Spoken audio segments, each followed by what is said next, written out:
지난주에는 유튜브를 많이 보셨더라고요.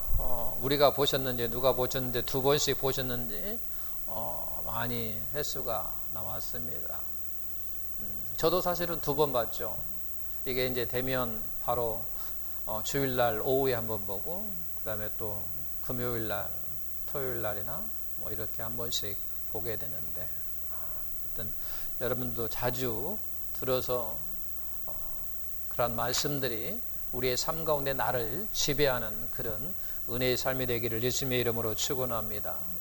지난주에 말씀만 간단히 요약하면 그런 거죠. 사도 바울이 복음을 전하니까 그 가운데 성령이 역사함으로 말미암아 주님을 닮은 사람들이 되어진다라고 하는 거예요. 그래서 사도 바울이 갈라디아 교회에 복음을 처음에 전하니까 그 복음 속에서 성령이 역사함으로 말미암아 갈라디아 성도들이 바로 주님을 닮은 사람의 모습으로 닮아지다 가는 거거든요. 그러다 보니까 육체의 약함을 가지고 있는 사도 바울을 바라볼 때 업신여기거나 그를 버리지 아니하고 무시하지 아니하고 오히려 그를 천사처럼 예수님처럼 그리고 자기 눈이라도 빼어주려고 했던 그와 같은 사랑으로 변하더라고 하는 거죠. 그런데 사도 바울이 떠나고 나서 거짓 교사들하고 하는 것은 갈라디아서에서는 어떤 사람들을 이야기하느냐, 변질된 복음이라고 말하기도 했는데 바로 율법주의자들이에요. 율법주의자들이 와서 그들을 가르칠 때에 성령이 역사하지 아니함으로 말미암아 그들이 어떤 사람으로 되어가니까 물고 뜯는 그런 사람들로 되어가더라고 하는 거죠. 그래서 우리는 무엇보다도, 그래서 사도 바울은 복음을 전하다 보니까 어떤 목적이 뭐냐면, 복음을 전하는 목적이 주님의 닮은 사람이 나올 수 있도록 참된 복음을 전하는 자였고, 근데 그 방면에 거짓 교사들, 바로 율법주의자들은 그와 같은 자기들이 진리라고 말하지만 변질된 복음이요 율법을 이야기함으로 말미암아 그들은 결국은 자기를 따르는 사람을 만들기 위한 목적이 있었다라고 하는 거죠. 자기를 따르는 사람, 자기 편, 내 편으로 만들었다라고 하는 거죠. 지난주에 말씀 요약입니다. 자, 이제 오늘 말씀은 어떤 말씀으로 하냐면, 우리가 지금 갈라디아서를 계속 보고 있는데, 그럼 갈라디아에서 우리에게 주는 삶의 원리가 뭐냐라는 얘기죠. 갈라디아에서 우리에게 주는 삶의 원리, 우리에게 주는 메시지가 뭐냐는 얘기죠. 갈라디아에서 우리에게 주는 삶의 메시지가 뭐냐는 얘기죠. 원리가 뭐냐라고 하는 거예요. 자, 오늘 갈라디아서 2장 19절을 봤습니다. 갈라디아서 2장 19절 보게 되니까 뭐라고 되냐면, 내가 율법으로 말미암아 율법에서 뭐 했고? 율법에서 죽었나니, 그렇습니다. 죽었다라는 얘기예요. 죽었다.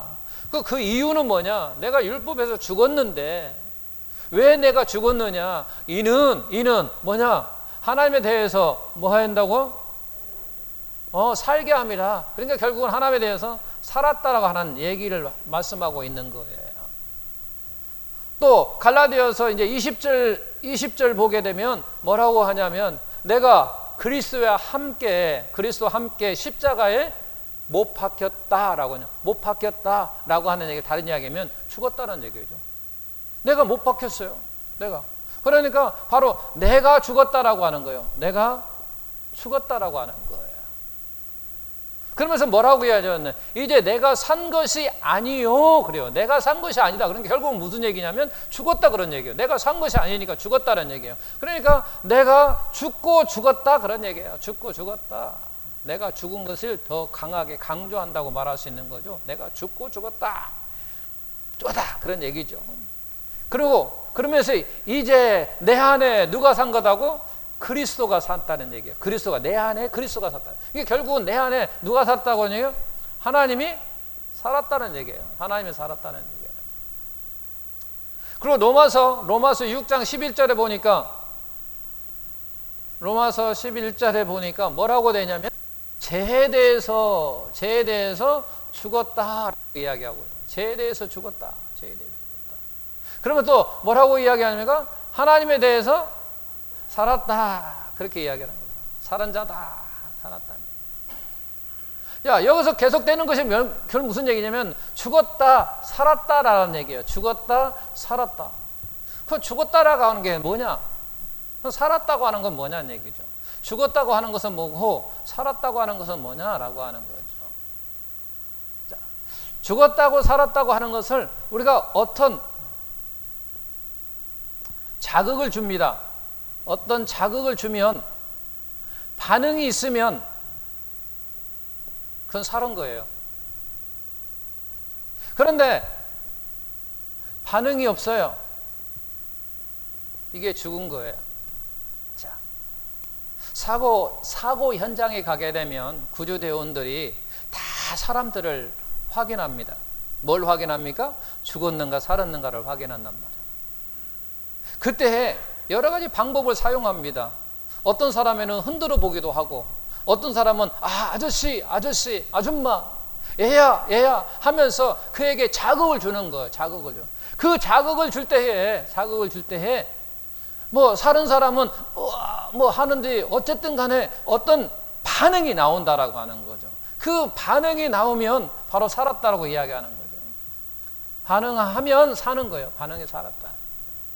그런데 전혀 반응이 없다라는 얘기죠. 전혀 반응이 없어요.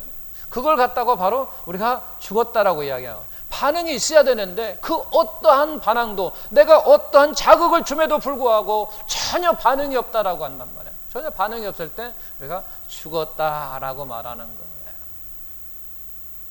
자, 그러면 결국 이 말을 이제 한번 적용해 보자는 거죠. 율법에서 죽었다라고 하는 것은 율법에 대해서 뭐 하지 말라는 얘기예요? 그리고 결국은 그러면 반응하지 말라 그런 얘기예요. 반응하지 말라. 그런 게예요. 율법에 너희는 뭐 하지 말고 반응하지 말라는 얘기예요. 반응하지 말라는 거예요. 그 방면에 그러면 하나님에 대해서는 살았다는 얘기는 살았다는 것은 반응하라는 얘기인가? 하나님에 대해서 뭐 하라는 얘기예요? 그렇죠. 하나님에 대해서는 반응하라는 얘기예요. 이게 지금 갈라디아에서 우리에게 주는 삶의 메시지예요. 삶의 메시지예요. 율법에는 반응하지 말고 뭐에 대해서 반응하라고? 하나님에 대해서 반응하라고 하는 거지. 이것이 바로 우리가 갈라디아에서 말하는, 갈라디아에서 우리에게 주고자 하는 우리의 삶의 이게 메시지라고 하는 거예요. 이게 우리의 삶, 율법이었어요. 자, 그러면 이 율법이라고 하는 게 뭐냐라고 하는 거죠. 이 율법의 본질이 뭐냐? 율법의 본질이라고 하는 것은 나라고 하는 거예요. 나. 율법은 법을 누가 행해요? 이게 율법이라고 하는 것은 행위를 이야기하는 거거든요. 행동. 근데 그 행위와 행동을 누가 하느냐? 내가 하는 거예요. 내가 하는 거. 나. 그래서 바로 20절에 내가 그렇게 이야기해요. 내가 죽고 죽었다. 사도 바울이 지금 이야기하는 거예요. 그러니까 결국은 이 율법이라고 하는 것이 나라고 하는 거예요. 그 율법 안에 나를 이렇게 대입을 시키면 결국은 무슨 얘기가 됩니까? 나에 대해서 뭐 하지 말고 반응하지 말고 하나님에 대해서 뭐 하라? 반응하라. 이렇게 말할 수 있다라고 하는 거죠. 이게 갈라디아에서 우리에게 주는 삶의 메시지가 결국은 나에 대해서 반응하지 말고 하나님에 대해서 반응하라는 얘기예요. 그러면 나라고 하는 것이 뭐냐면 이런 얘기예요. 내 생각이라고 하는 거죠. 내 생각, 나의 뜻, 내 마음대로 하는 것에 너희는 반응하지 말라 그런 얘기예요. 결국은 무슨 얘기냐면 내 뜻에 내가 하고자 하는, 내가 생각하고 하는 그것에는 너희는 반응하지 말고 하나님이 너를 통해서 하고자 하는 그곳에 너희는 바로 반응하라, 그런 얘기예요. 자, 오늘 많은 사람들이 어려움이 있잖아요. 교회를 가야 될까 마야 될까? 하나님은 항상 모이기를 힘쓰고 너희가 예배하는 것을 원하시거든요. 그러니까 하나님의 그 말씀, 그러니까 결국은 나는 어떤 생각이냐면 갈까 말까, 해야 되느냐 안 해야 되냐는 것이 이게 내 생각이라고 하는 거죠. 내가 예배를 가서 해야 되는가 말해야 되는가 등등 여러 가지의 그와 같은 것이 내 생각이라고 하는 거죠. 근데 내 생각에는 뭐 하라고 하지 말았어요? 반응하지 말라고 그랬습니다. 내 생각에 반응하지 않는 거예요. 그럼 내 생각에 반응하지 말라라는 거예요. 내 생각에 반응하지 말라는 거예요. 그럼 하나님이 뭐라고 했느냐? 하나님 뭐라고 그랬어요? 그걸 지배하는 거예요. 하나님께서 지배할 때 내가 거기에 대해 반응하는 거예요. 그러니까 결국 저와 여러분들은 지금 하나님에게 대하여 반응으로 말미암아 저와 여러분 이 자리에 앉아 계신 것이에요. 할렐루야. 그런 거예요. 내 생각 속에 있었던 게 아니라 내 생각에 내가 반응하지 않고 결국은 하나님에 대해서 반응했다라고 하는 거예요. 오늘 만약에 결석하는 사람이 뭐 특별한 다른 어떤 이유가 있어서 나오지 않을 수도 있지만, 만약에 이와 같은 어떤 전염으로 인해서 그 생각 가운데 내가 있을 때 만약에 나오지 않은 사람은 그건 자기 생각에 반응한 거예요. 그래서 사도 바울은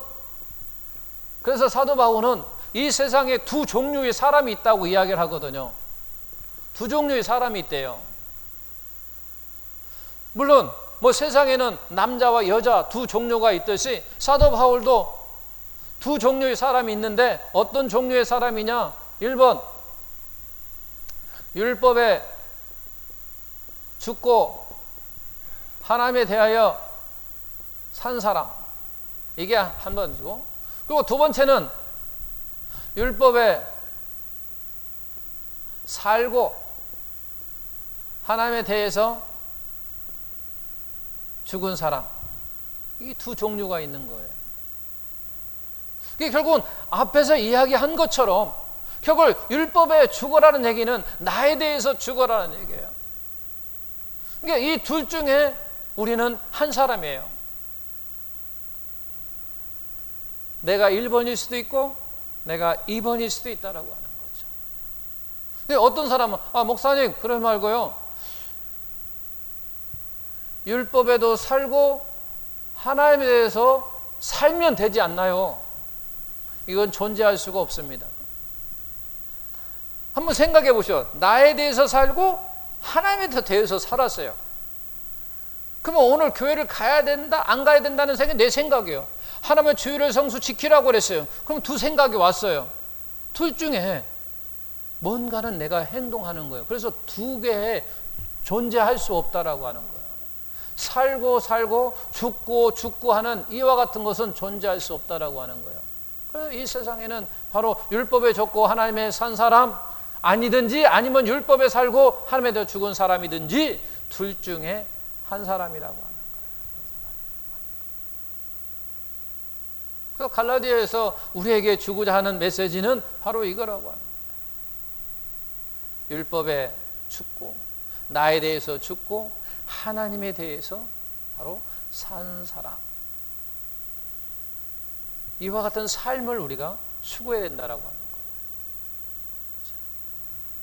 그러면서 2장 19절을 좀 더 우리가 자세하게 이제 또 알려고 하면, 갈라디아서 2장 19절을 좀 더 자세하게 우리가 알려고 하면 앞에 말씀부터 이 말씀이 왜 어떻게 나왔는지 이 근거를 찾아요. 왜 율법에서 죽고 하나님에 대해서 살았다고 하는 그 말씀이 어떻게 나오게 되었느냐고 하는 그와 같은 근거를 우리가 알아야 된다고 하는 거죠. 이 근거를 하려고 하면 앞으로 좀씩 내려가다 보니까 결국은 갈라디아서 2장 11절 말씀부터 우리가 보기 시작해야 된다고 하는 거죠. 자, 갈라디아서 2장 11절에 이렇게 되어 있어요. 유대인 베드로와 다음에 이방인 사람들이 나옵니다. 이방인 사람들이 나오는데 두 사람이 식사를 했다고 이야기를 합니다. 식사를 했다라고 하는 것은 유대인 베드로와 바로 이방인 사람들이 식사를 했습니다. 식사했다라고 하는 건 또 그들과 함께 교제했다라고 하는 얘기예요. 그런데 사실은 이방인과 유대인은 하나 될 수가 없는 사이예요. 둘이 식사할 수 있는 그와 같은 관계가 아니에요. 그들이 서로 교제할 수 있는 관계가 아니에요. 그럼에도 불구하고 그들은 지금 현재 식사를 하고 있고 그들은 함께 식사를 교제하고 있다라고 하는 거죠. 뭐 어떻게 식사를 하게 되었고 어떻게 그들은 교제할 수 있었는가라고 하는 거예요. 왜? 그들은 절대 하나도 될 수 없고 서로 교제하든지 서로 식사할 수 있는 관계가 아니에요. 근데 왜 그럼에도 불구하고 그들은 지금 식사하고 교제하고 있다라고 하는 거예요. 그럼 왜 식사를 하게 되었고 교제할 수 있었는가라고 하는 거예요. 이것의 식사를 무슨 이야기를 하냐면 복음적인 식사다라고 이야기를 합니다. 다른 말로 이야기하면 복음적인 이야기다. 자, 베드로는 이방인들과 식사를 했는데 어떻게 식사하게 되었느냐라고 할 때 바로 베드로는 여기에서 1번인 거예요. 1번이에요. 1번이라고 하는 것은 다 같이 한번 이야기해 볼까요? 뭐 했다고? 율법이라고 이야기하지 말고 나에 대해서 죽고 하나님에 대해서 산 사람. 자, 한번 보자라고 하는 거죠. 자, 하나님의 산 사람이라는 것은 하나님의 말씀이 그를 지배했다고 말할 수 있는 거예요. 하나님의 말씀이 그를 지배해서 누구를? 베드로를 지배했다라고 하는 거예요. 베드로를 지배했어. 베드로를 지배하니까 그와 같은 행동이 이루어졌단 말이에요. 오늘 우리가 교회에 올 수 있었던 것은 하나님께서 너희는 주의를 지켜야 된다고 하는 그와 같은 말씀이 내가 습관이 되어서 오늘 교회에 와서 하나님께 경배하는 것처럼 바로 베드로도 이방인들과 함께 할 수 없었는데 교제할 수 없었는데 하나님의 말씀이 자기를 지배하니까 그와 같은 행동이 되었다라고 하는 거죠. 그래서 하나님의 그러면 말씀이 어떤 말씀이었냐라고 이야기할 때 복음이라고 하는 거예요.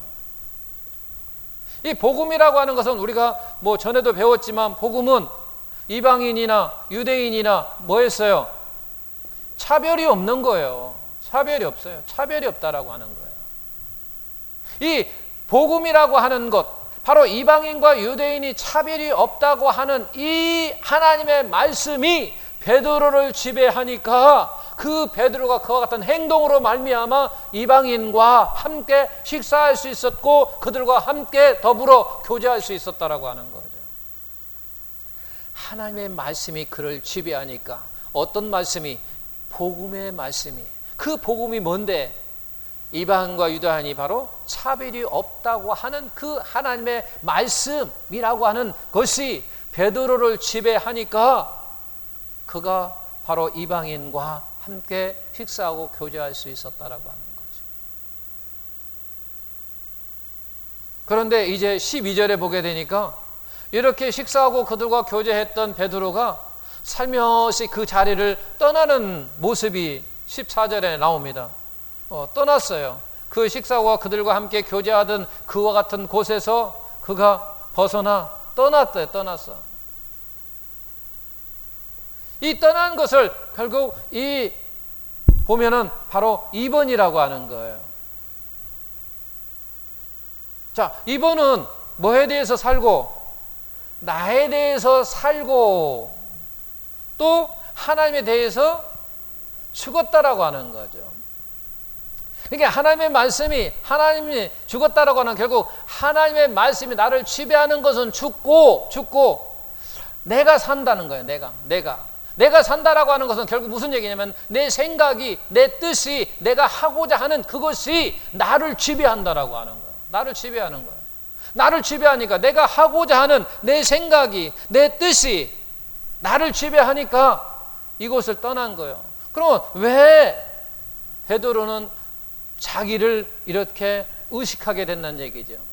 자기를 결국은 의식하게 되는 거예요. 이게 바로 자기가 산 거예요. 자기 의식까지.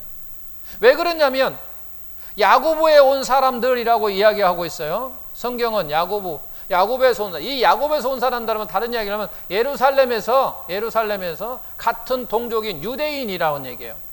같은 동족인 유대인이 베드로가 식사하는 그곳에 온 거예요. 그러니까 그들을 의식하게 되는 거예요. 그들을 보는 거예요. 그들을 의식하니까 어떻게 되냐면 그렇게 되는 거예요. 야, 혹시 저들은 내가 이방인하고 식사하는 모습을 보고 나를 뭐 할 거다 비난한다는 얘기죠. 왜? 그리고 비판한다는 얘기죠. 그리고 그 일로 해서 그를 흠담을 하는 거예요. 그리고 이와 같은 것으로 그를 공격하는 거예요. 베드로는 이방인과 식사하더라. 그렇게. 이와 같은 것이 바로 자기를 지배하니까 두려우니까 그 자리를 떠난다는 얘기죠. 이 떠나는 광경을 본 사도 바울이 대면에서 책망하는 걸 봅니다. 그걸 면책한다고 하는 거죠. 보고 책망하는 거. 그걸 보는. 그러면서 뭐라고 이야기합니까? 뭐라고 하냐면 베드로에게 그게 복음의 진리를 따라서 왜 바르게 행하지 않느냐라고 이야기하는 거죠. 14절. 왜? 너희가 복음의 진리는 뭐라고 이야기했어요? 조금 전에 유대인과 이방인이 차별이 없다라고 이야기했단 말이에요. 예, 없다고 이야기했는데 지금은 복음의 진리가 그건데 너는 어찌하여 왜 복음의 진리를 따라 행하지 아니하느냐 그런 얘기예요. 따라하지 않느냐. 왜 따르지 행하지 않느냐. 복음이라고 하는 것은 바로 이방인과 유대인이 차별이 없이 누구든지 같이 어울려 서로 식사할 수 있고 누구든지 어울려 서로 교제할 수 있는데 왜 당신은 어찌하여 왜 그것을 떠나느냐? 왜 복음의 진리로 따라 행하지 아니하느냐? 그러면서 끝부분에 보게 되면 어찌하여 네가 이방인들을 억지로 이방인들을 어떻게 유대인처럼 살게 하려느냐라는 얘기예요. 쉽게 얘기하면 그거예요. 너는 복음에 그와 같은 삶을 살지 아니하면서 어찌 이방인 되기는 그렇게 살려고 이야기를 하느냐는 얘기예요. 너는 그들에게 복음을 차별하면서 너는 복음에 그와 같은 차별을 하면서 그들에게는 차별을 없이 살아라고 그렇게 이야기를 하느냐라고 하는 거예요. 오늘 세상에 많은 사람들도 우리들도 마찬가지예요. 많은 사람들에게 내가 너희는 세상의 빛이요 너희는 세상의 소금이니 많은 사람들에게 빛이 되고 등불이 되어야 되고 본이 되어야 된다고 우리 주님은 우리에게 수없이 이야기를 하거든요.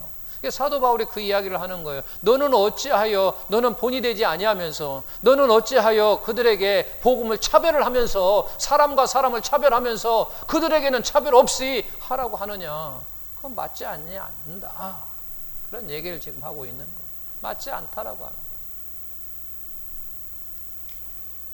우리도 종종 그런 실수를 많이 하죠.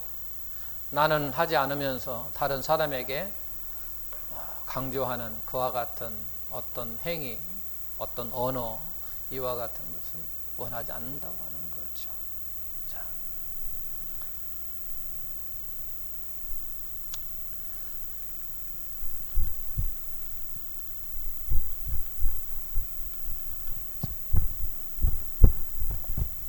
이처럼 우리도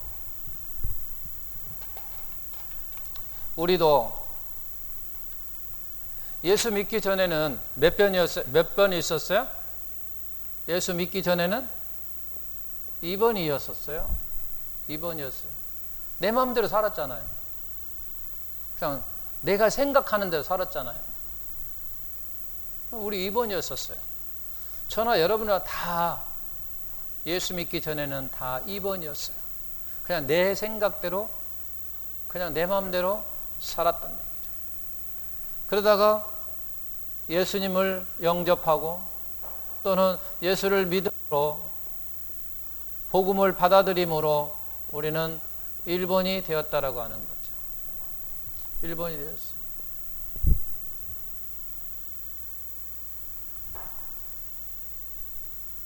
사도 바울도 보게 되면 처음에 2번이었어요.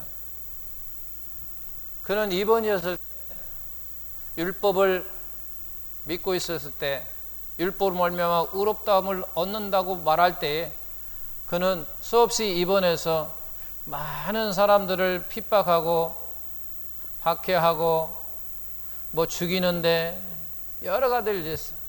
그런데 빛으로 오신 예수님을 만났어요. 그리고는 그는 1번으로 변했습니다. 그죠? 1번으로 변했습니다. 빛으로 오신 예수님을 만난 그 뒤에는 사도 바울도 1번으로 변했어요. 자기 자신에 대해서는 죽고 이제 하나님에 대해서 산 사람이에요. 그래서 하나님에 대해서 사니까 그는 많은 핍박을 받았어요. 고난도 받고 죽을 고비도 넣고 태장도 맞고 바다를 건너 물 건너다가 죽을 뻔도 했고 많은 사람들에게 돌팔질도 맞기도 했고 수없이, 그러나 그에게는 오직 그런 환경 속에서 오직 하나님에 대해서 그런 산 사람으로서의 삶을 살아갔어요. 오늘 베드로를 볼까요? 베드로를 봅니다. 베드로 믿기 전에는 바로 2번이었습니다. 2번이었어요. 그러다가 예수님 만나고 예수님의 제자로서의 1번으로 삶을 살았어요. 그리고 오늘 오게 되니까 그는 복음적인 식사를 할 때도 1번이었었어요. 복음적인 식사를 할 때도 1번이었었어요. 그런데 어떤 순간에 예루살렘에서 같은 부류의 유대인들이 오니까 2번으로 넘어갔어요. 2번으로 넘어갔다가 또 사도 바울이 당신은 어찌하여 그렇게 복음 진리대로 살지 못하느냐라고 하는 그와 같은 책망을 듣고 그는 다시 1번으로 돌아옵니다. 지금 결국 무슨 얘기를 합니까? 우리의 삶이라고 하는 것은 결국은 왔다 갔다의 삶이라고 하는 거죠. 무슨 삶이라고요? 왔다 갔다의 삶이라고 하는 거죠. 이게 갈라디아에서 우리에게 주는 메시지는 너희의 삶은 어떤 삶이냐, 너희에 대해서는 죽고 하나님에 대해서 사는 삶을 살으라고 우리에게 말씀하고 메시지를 주고 있다라고 하는 거죠. 근데 우리의 삶을 이런 사람들을 보니까 우리도 그랬고 사도 바울도 그랬고 그 수제자라고 하는 베드로도 보니까 그렇게 왔다 갔다의 그 같은 삶을 살았다고 하는 거죠. 왔다 갔다의 삶이었다라고 하는 거죠. 그러면 여기에서 말씀을 통해서 내 자신을 한번 또 비춰보면 나는 지금 현재 1번인가 2번인가? 저와 여러분들 한번 내 자신에게 질문을 해야 됩니다. 내가 지금 1번인가 2번인가? 1번의 상태에 있는가 2번에 머물고 있는가? 라고 하는 거죠. 왜 갈라디아서는 말씀을 우리에게 주셨을까요? 이걸 모르는 거 아닙니다. 압니다. 왔다 갔다의 너의 삶이라고 하는 걸 압니다. 그러나 너의 삶이 어디에 머물기를 원하여 바로 1번의 삶을 원하여 이 말씀을 우리에게 주시는 거예요. 1번의 삶을 살기를 원하는 거예요. 그래서 우리가 처음에는요, 예수 믿기 전에는 이렇게 비율로 따지면 이렇게 되었을 거예요.